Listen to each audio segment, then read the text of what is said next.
저와 여러분은 무엇 때문에 불평하고 있습니까? 오늘 본문 시편 37편 1절과 7절, 8절 말씀을 보면 시편 기자는 불평하지 말라는 말씀을 3번이나 석절 말씀에서 반복하고 있습니다. 그러면서 때문에란 단어가 2번 나오는데 누구 때문에 불평하지 말라 하느냐 하면은 1절에 악을 행하는 자들 때문에 불평하지 말라. 또 7절 가서 보면요, 하반절에 자기 길이 형통하며 악한 꾀를 이루는 자 때문에 불평하지 말자다. 여러분, 이 말씀을 나 자신에게 비춰볼 때 저도 상황보다 사람 때문에 불평할 때가 많습니다. 가정에서 여러분 적용하면 자아성찰하면 부부관계가 주님의 사랑으로 사랑하고 순종하고 말씀대로 살면은 주님 안에서 부부가 성장하면서 그 주님의 사랑으로 서로 더 깊이 넓게 크게 사랑하기 때문에 온전해지기 때문에 얼마나 주님이 주신 이 부부관계의 행복, 축복을 충만히 누리겠어요. 그런데 그렇게 충만히 누리지 못하면 애정 결핍증, 사랑을 충분히 남편에게 아내가 못 받고 남편은 아내에게 충분한 존중, 리스펙트를 못 받고 무시당한다고 생각하면 불평하게 돼요. 부부관계에서도. 그런데 제가 이렇게 사람들 때문에 불평하는 제 자신의 모습을 성령님이 들춰내시고 죄를 깨닫게 하실 때에 왜 내가 저 사람 때문에 불평하는가? 그 불평의 소리가 누구 때문에 오늘 본문에서도 때문에 그러잖아요. 근데 그 불평에 왜 내가 그렇게 누구 때문에 불평하는가 자신을 뒤돌아볼 때 깨닫게 하시는 게 뭐냐면 제 안에 그 사람을 향한 불만족이 있기 때문에 불만족. 만족이 충분하면 되는데 부부관계에서도 만족이 충분하면은 불평할 게 없고 오히려 더 감사하죠.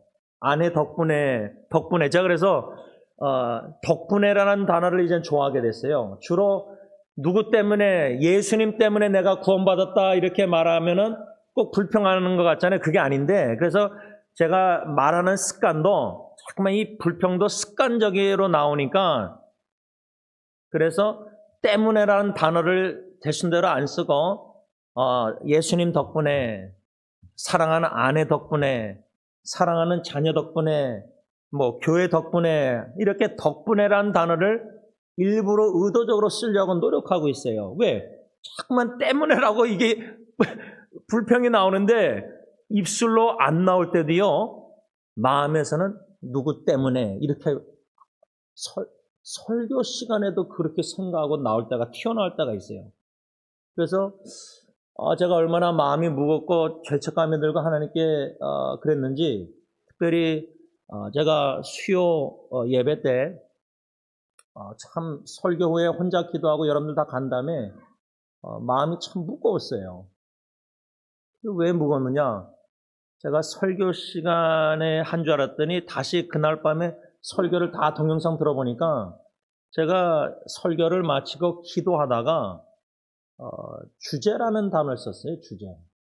그러니까 주제 파악이랑까지는 안 갔는데 우리 각자 주제를 알아야 됩니다. 주제. 그런데 그런 단어를 사용했다는 자체가 마음이 무겁고요. 더 나아가서 하나님 앞에서 누구를 생각하고 그렇게 기도했다는 제 자신의 모습을 직시할 때 너무 수치스럽고 부끄럽고 하나님께 또 그 사람에게 죄송하는 마음으로 용서를 구했어요. 그러니까 제가 지금 마음이 영적 상태가 건강한 상태가 아니라는 거예요. 여러분들에게 솔직히 인정하는 것은. 왜? 감사해야 되는데, 모든 사람을 감사해야 되는데,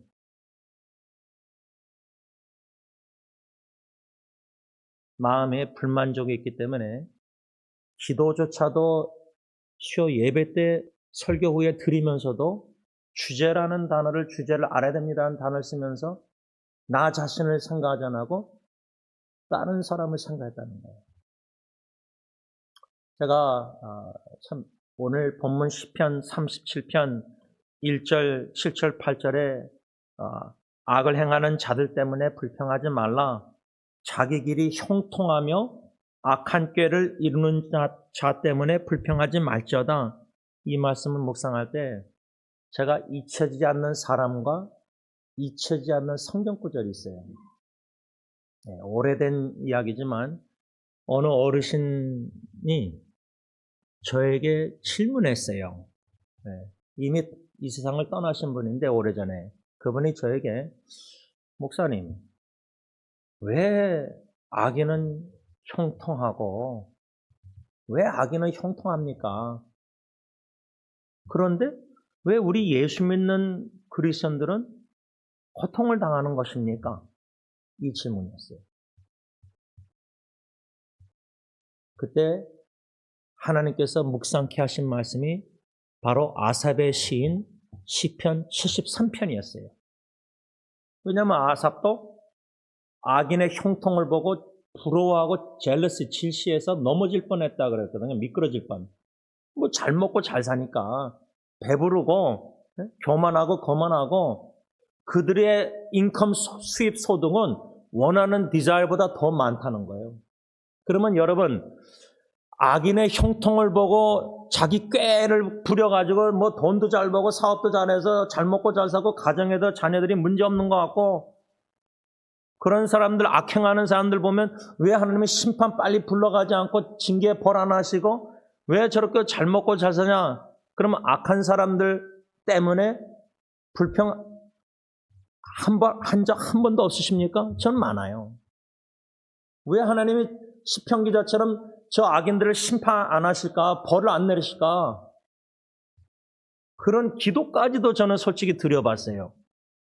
악인들에게 하나님 벌을 심판을 내려달라고. 그 정도로 분노가 있었던 거예요. 악인들 형통하는 거 볼 때 분노가 일어나서 뭐 불만족스러워서 불평 원망하게 되니까.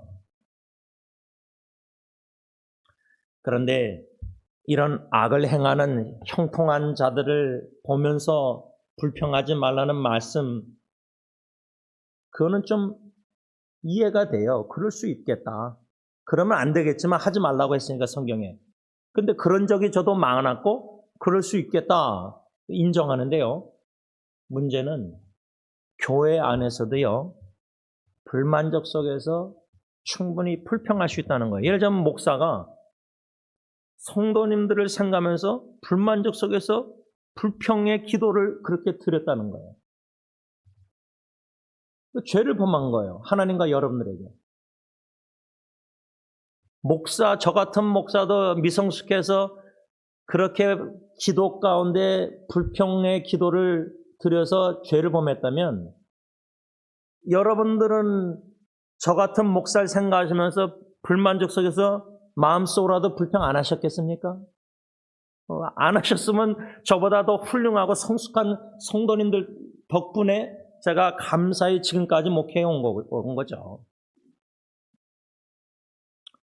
제가 이 한국어로 불자라는 단어로 4가지 단어가 이렇게 연관되게 묵상케 하셔서 글을 적은 게 있는데 그 4단어란 뭐냐면 불만, 불평, 불신, 불순종.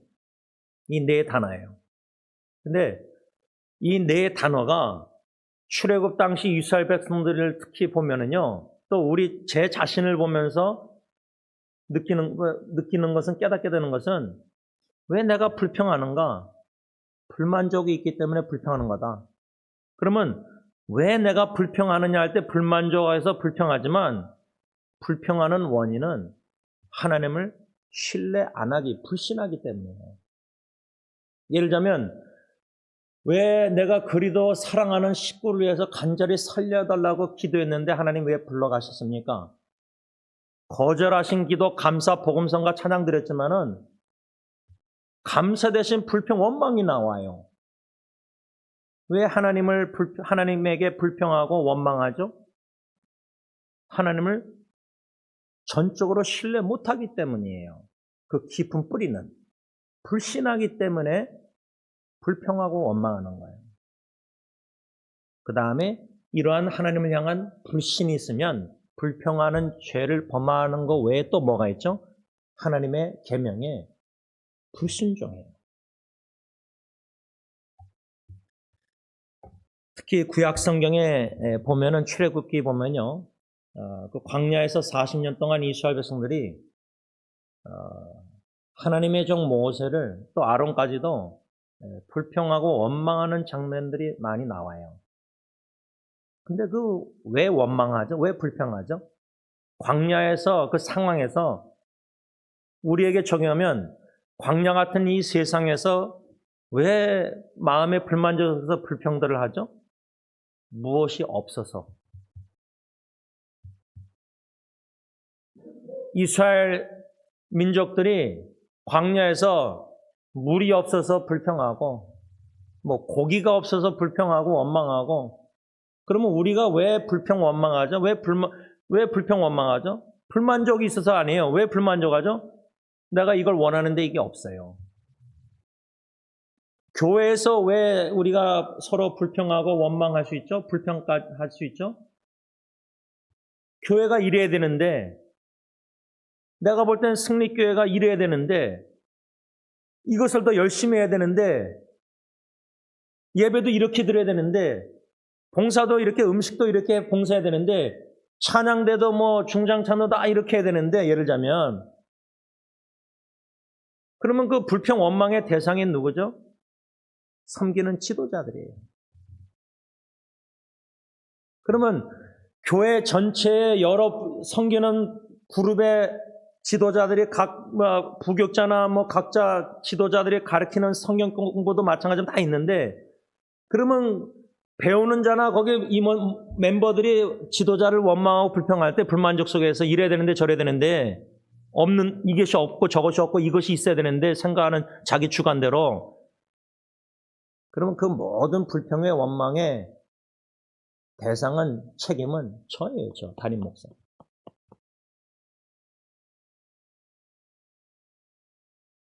저는 그걸 인정해요. 또 그걸 받아들이고 또 들을 자세가 있어요. 마음이 있어요. 다 제 책임이니까. 이러한 불평의 소리를 듣는다는 거 쉽지 않습니다.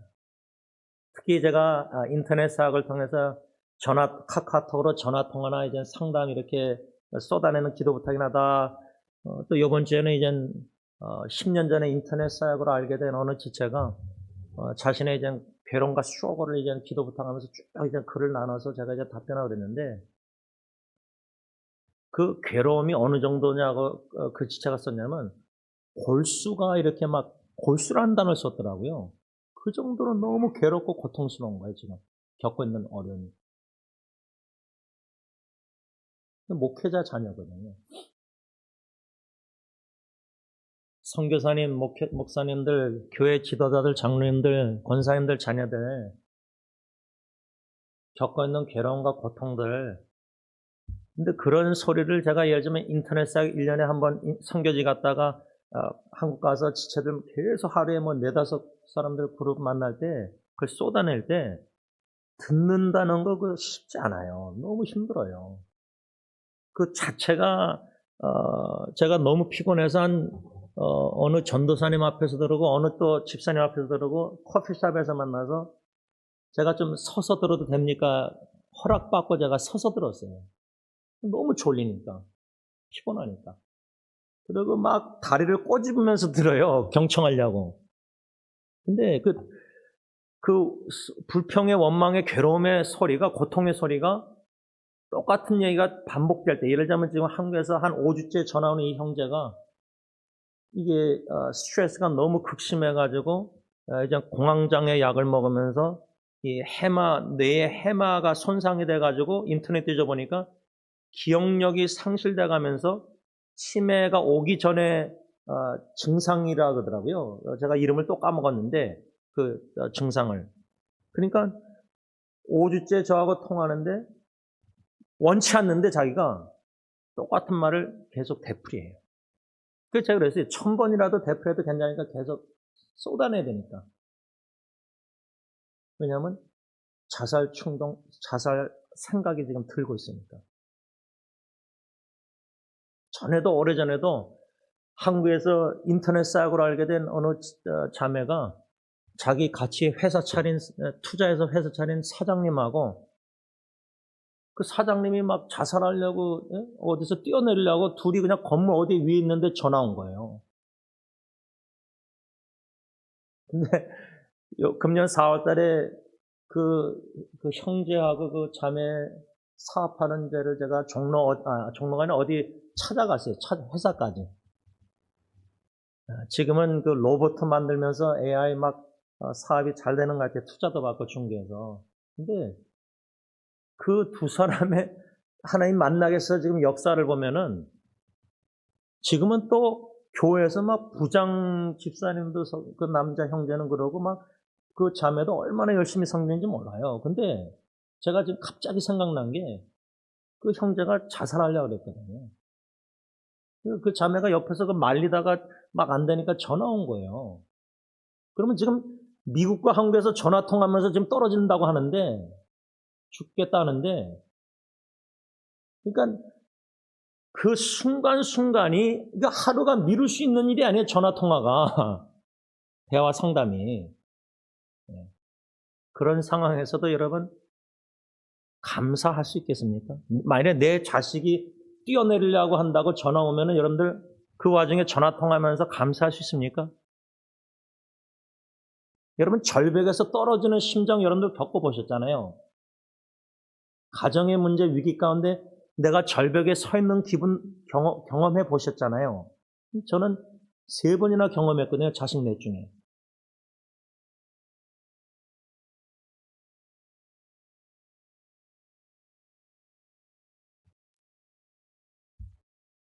모세는 그 수많은 이스라엘 백성들이 원망의 불평의 소리를 냈을 때에 그것은 하나님의 종 모세에게만 원망 불평하는 게 아니라 하나님에게 하는 거예요. 하나님에게. 왜 하나님에게 불평 원망하느냐 이거 없고 저거 없고 그래가지고 하나님을 불신하고 있기 때문에 원망한 거예요. 근데 그 원망의 소리를 40년 동안 들었다고 생각해 보세요, 여러분. 여러분, 우리 남편들, 여기 앉아 계신 남편들 아내에게 40분 불평의 소리 듣는다. 제가 실제로 어느 부부가 다투는 소리를 40분 들었어요, 40분. 그 듣고 싶어서 듣는 게 아니라 전화 통화를 하다가 끄지 못하신 건지 하여튼 그래서 저도 그냥 갑자기 멈추시길래 그냥 듣고 있는데 배우자가 또 다른 배우자에게 제가 그때 기억해요. 거의 40분을 원망 불평을 막 소리 지르면서 쏟아내는 거를 제가 듣고 있는데 그 원망 불평의 소리를 내는 분 입장에서는 얼마나 뭔가 그게 있어 쏟아내겠어요, 배우자에게. 근데 상대방 배우자는 한마디도 안 하더라고요. 안 하시더라고요. 여러분 40년 불평 원망 소리 듣는다는 거를 모세 지금 제가 부부관계에 있어서 여러분 대판 싸울 때 40분이 뭐예요? 1시간이든 뭐 그냥 열받아서 막 쏟아낼 때 그 예수님처럼 이사야 53장 도살장 끌려가는 예수님 침묵하고 입을 열지 않았다. 그거 다 들을 수 있습니까? 여러분 상담하다 보면요. 이 지금 특히 부인들 자매 마음에 남편을 향해서 쌓인 이 화병이 이거 상처 서운한 게 이게 끝이 없어요. 그 40년도 모자라요. 근데 모세가 그런 원망, 불평, 불신 속에서 선언서를 다 들으면서 특히 민수기 11장 11절에서 15절 보면 고기가 없어서 불평하는 원망하는 이스라엘 백성들 그 소리를 들으면서 하나님께 모세가 하나님께 이렇게 말합니다. 기도합니다. 제가 현대는 성경을 읽습니다. 어째서 주의 종에게 이런 괴로움을 주십니까? 어째서 내가 주 앞에서 은혜를 잊게 하지 않으시고 이 백성의 짐을 나에게 지우셨습니까? 그들이 나의 자녀들입니까? 내가 그들의 아버지라도 됩니까? 어째서 나에게 유모가 젖먹는 아기를 품듯이 이 백성을 품고 그들 조상들에게 약속하신 땅으로 들어가라고 하십니까? 이 모든 백성이 먹을 고기를 내가 어디서 구할 수 있겠습니까? 그들은 지금 울면서 고기를 달라고 아우성치고 있습니다. 이 백성에 대한 책임이 너무 무거워 나 혼자서는 이들을 데리고 갈 수 없습니다. 주께서 나를 이렇게 대하시려거든 차라리 나를 죽여 나의 이 비참한 모습을 보지 않게 해 주십시오. 이것이 나에게 은혜를 베푸시는 길입니다. 들리십니까? 이 말씀이? 여러분, 하나님을 향하여 모세가 울부짖는 이 기도 여러분 들리십니까? 제가 이 말씀을 지금 여러분들에게 읽으면서 모세가 그들이 나의 자녀들입니까?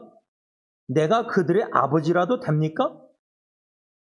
근데요, 내 자녀가 원망 불평뿐만 아니라 내 자녀가 위기를 접할 때는요, 부모가 같이 alongside 성령님처럼 보혜사 성령처럼 옆에서 같이 아내와 같이 울고 같이 못 자고 잠 못 자고 정신질환이나 여러 가지 어려움 같이 울고 막 같이 마음이 무겁고 괴롭고 막 골수가 막 그냥 그러면요, 하나님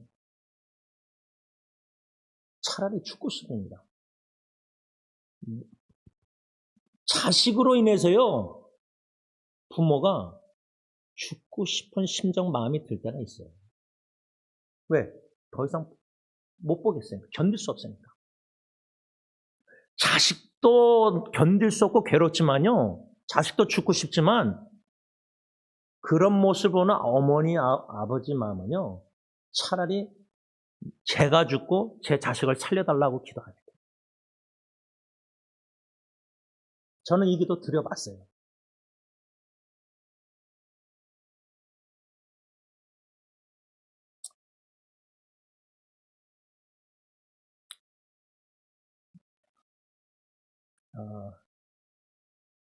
왜 이 이스라엘 백성들이 그렇게 모세에게 이 정도로 모세가 힘들 정도로 걔를 죽고 싶을 정도로 차라리 원망했느냐면 그 이유가 그들과 함께 섞여 살고 있는 이방인들이 탐욕,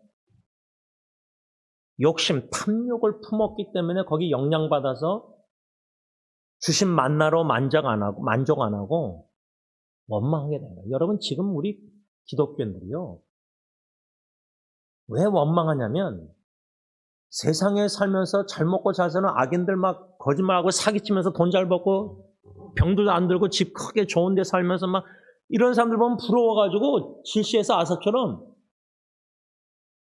주님이 만나 같은 여호와 입에서 나오는 말씀으로 산다고 신명기 8장 써있는데 하나님의 입에서 나오는 진리의 말씀으로도 만족 못하고 여기저기 들리는 거짓 복음이나 거짓말에 속아 넘어가서 탐욕을 품어서 원망하는 거예요.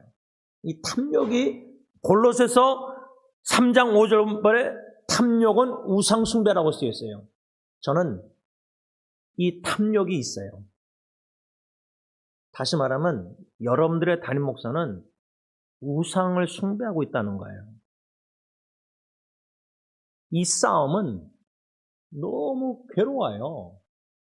절망적이에요, 여러분. 제가 이렇게만 설교하는데 제가 여러 번 여러분들 설교한 거를 제가 제일 힘들고 어렵고 낙심되는 게 제 자신이라 그랬잖아요. 여러분들 스스로에게 절망감 느끼신 적 있습니까? 뭐 자식 때문에, 배우자 때문에 절망감이 아니라 상황. 나 때문에 절망감 느껴보신 적 있어요? 차라리 죽고 싶다고? 저는 수없이 그렇게 기도 들어봤어요. 하나님의 영광을 가리고 싶지 않은데, 마귀 사탄에게 빌미를 제공하고 싶지 않은데, 근데 제가 말씀을 맺으면서요, 이 탐욕이란 우상숭배의 죄를 생각할 때 제가 잊혀지지 않는, 잊을 수 없는 책이 있어요. 그 책을 고 김창현 목사님, 제 삼촌 목사님이 암투병하고 죽기 전에 제가 그 생명의 말씀상가 가가지고 그 책을 어떻게 알게 돼서 사서 다 읽고 목사님에게도 선물했는데, 그 책 제목이 뭐냐면 희대의 소망이에요. 희대의 소망. 저자가 이희대라는 암 전문 의사예요. 근데 이 암 전문 의사 이희대 씨가 희대의 소망이라는 책을 왜 썼냐면 자기가 암으로 고생하다가 치유를 받아서 쓴 책이거든요. 그러니까 자기도 암이 걸려봤고 암 전문이니까 지식적으로나 경험적으로 암에 대해서 얼마나 영적으로나 경험이 있겠어요. 풍부하겠어요. 거기에 저자가 암세포가 무엇인가 들어보세요. 암세포란 성장과 죽음을 반복해야 하는 세포의 유전자의 변이가 생겨 결코 죽지 않고 끊임없이 자라나는 세포입니다. 그리고 암세포가 무서운 것은 끊임없이 자라나기 위해서 다른 세포들의 영양분을 혼자서 차지한다는 사실 때문입니다. 즉, 암세포란 끊임없이 여기저기 옮겨다니면서 고칼로리의 영양분을 낚아채서 독식하며 성장합니다. 한마디로 이대 씨는 뭐라고 말했냐면 암세포의 본질은 탐욕입니다. 야, 이게 희한하지 않습니까? 인간의 몸의 암세포가 본질이 탐욕이다. 의사로서, 암전문의로서 자기가 암 말기, 그분은 말기를 믿지 않아요. 하나님 안에서는 말기가 없다. 이분이 말기 속에 치유받은 건데, 그 전문의가, 암 전문의가 암세포의 본질이 탐욕이다. 저는 이게 너무나 의사도 아니지만 공감이 되는 게, 이 정도로 지금 우리 각자 다 암세포가 있잖아요. 근데 좋은 세포가 계속 자라나고 성장하고 많아서 번식해서 암세포가 지금 독식을 해서 성장 못하는 것뿐이지. 근데 제 셋째 삼촌 고 김창현 목사님도 암을 발견했을 때는 이게 이제 다 전이가 됐어요. 너무 늦게 발견하신 거예요. 근데 제가 지금도 잊지 않는 거는 그분이 스트레스가 너무 많았었어요, 그때. 그 스트레스 중에 제가 볼 때는 가정의 문제로 스트레스가 엄청나게 많으셨어요.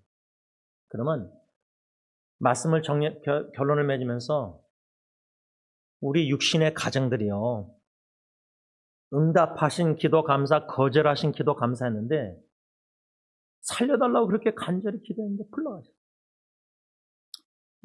제 사촌 여동생이나 작은 고모님 거기 가정은 그래도 5년 동안 투병하면서 기도할 수 있는 기회가 있었어요. 살려달라고. 근데 제 대학교 친구 고 김익순 엘버트는 사닥다리에서 떨어져 죽었기 때문에 중환자실에 몇 시간, 24시간이 그때 얼마 안 있었는데 살려달라고 기도할 수 있는 시간이 하루 이틀 일주일도 안 됐어요. 며칠밖에 안 됐어요. 제가. 그런데 그 어머님 권사님께서 그 중환자실 기다리는 방에서 며느리와 손주들이 또 사돈들이 또 며느리의 동생이나 부부가 다 엘버튼 누워있는 중환자실에 호흡기 뛴다고 하니까 다 들어갔을 때 그 어머님 권사님은 저나 다른 얼반 형제들하고 함께 권사님 어머님이 제일 좋아하시는 찬양 무엇입니까? 여쭤보니까 내 영혼이 그 깊은 데서 날 구원하신 주 감사 1절에 날 구원하신 주 감사 모든 것 주신 감사 지난 추억이네 감사 주 내 안에 계시네 향기로운 봄철에 감사 외로운 14대 독자잖아요. 외로운 가을날 감사 사라진 눈물 여러분 자식이 먼저 떠나면 평생 마음에 묻은 눈물은 끊이지 않아요. 눈물도 감사 그 다음 뭐랬죠? 나의 영혼 평안해 기도하겠습니다. 사랑의 주님 기도응답 받았을 때는 간절한 기도 하나님의 사랑을 크게 깊게 경험하지만 자식이 먼저 죽었을 때 기도응답 거절당했을 때 우리는 극심한 고통과 골수 괴로움 속에서 눈물 속에서 통곡 속에서 소리도 안 나는 통곡 속에서 숨 넘어갈 정도로 통곡하면서 결코 감사할 수가 없습니다. 오히려 목사님 하나님이 원망스러워요. 자식을 셋이나 먼저 떠나보낸 고 최분나 할머니 우리는 원망 불평할 수밖에 없습니다. 너무나 괴로워서입니다. 그것을 죄라고 말할 수 없습니다. 너무나 괴로워서 그런 어미의 심정, 자식들을 먼저 떠나보낸 어미의 심정들은 우리 여기 앉아 계신 자매님들이 자녀 양육 속에서 더 잘하실 겁니다. 그렇지만 우리 아버지들도 잠 못 이루는 밤들 무릎 꿇고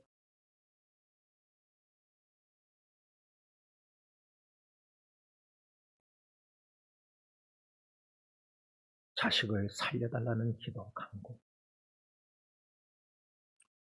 불러가셨는데도 주의 인자하심이 내 아기의 55일 생명보다 나무로 내 입술이 주를 찬양할지로다.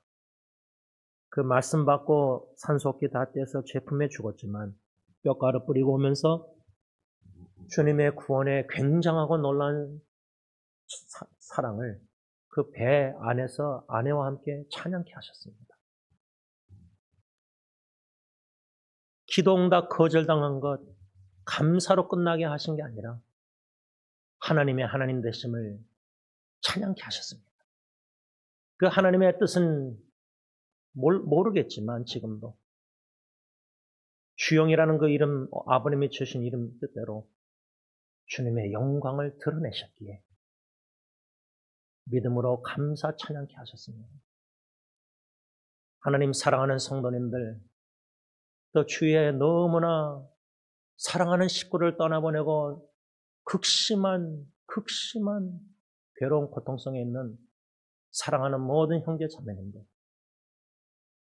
오직 주 예수 그리스도를 믿음으로 십자가에 죽으시고 부활하시고 다시 오실 예수님을 사랑의 주님을 믿음으로 바라보면서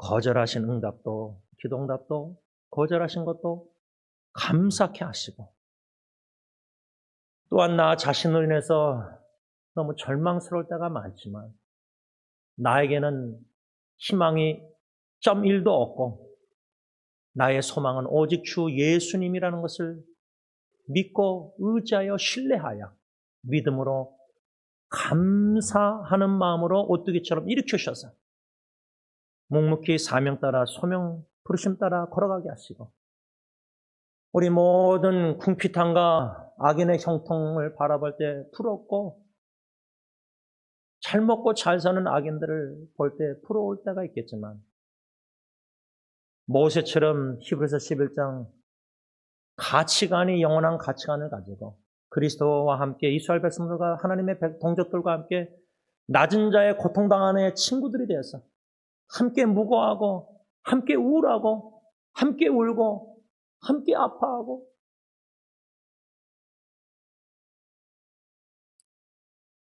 함께 괴로워하지만 그거조차도 하나님의 은혜인 줄 믿고 나 같은 탐욕 우상 숭배하는 죄인에게도 베푸신 은혜인 줄 믿고 감사하면서 묵묵히 주님만 바라보고 그 한계를 걸어가게 하옵소서. 예수님의 이름으로 감사하며 간절히 기도를 올려옵나이다. 아멘.